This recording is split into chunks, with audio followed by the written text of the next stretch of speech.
નમસ્કાર વિદ્યાર્થી મિત્રો, આજે આપણે ભાષા પ્રવેશ પાઠ 2 નો અભ્યાસ કરીશું, જેમાં 3 શબ્દ સહસા તત, એષ એષા એતત પુરલિંગ, સ્ત્રીલિંગ, નપુંસકલિંગ શબ્દનો અભ્યાસ કરીશું. જેમ કે સહ એષ એ પુરલિંગ છે, સહ દૂર માટે, એષ નજીક માટે.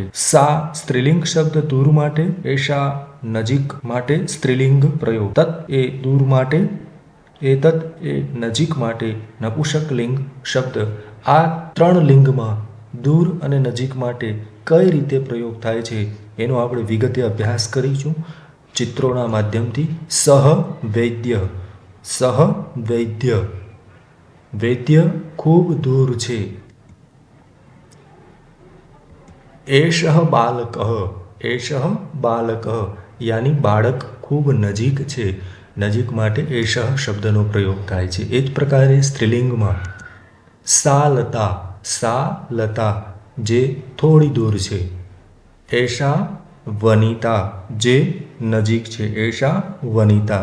એ જ પ્રકારે આપણે નપુંસકલિંગનો અભ્યાસ કરીએ. તત મંદિરમ, તત મંદિરમ, મંદિર એ દૂર માટે તત શબ્દ પ્રયોગ થાય. એ જ પ્રકારે નજીક માટે એતત આમ્રફલમ, એતત આમ્રફલમ યાની જે નજીક છે. આ પ્રકારે આપણે 3 લિંગ પુરલિંગ, સ્ત્રીલિંગ, નપુંસકલિંગના ઉદાહરણો જોઈએ.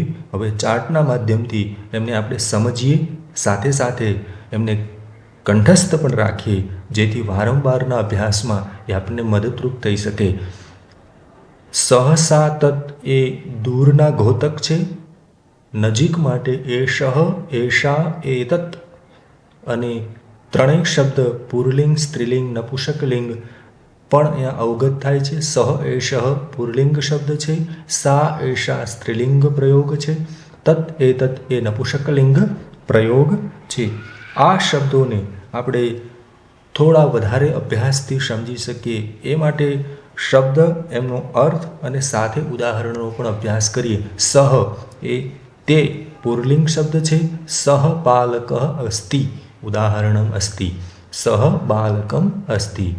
અગ્રે એષ એટલે આ નપુંસકલિંગ શબ્દ છે, આ પુરલિંગ શબ્દ છે.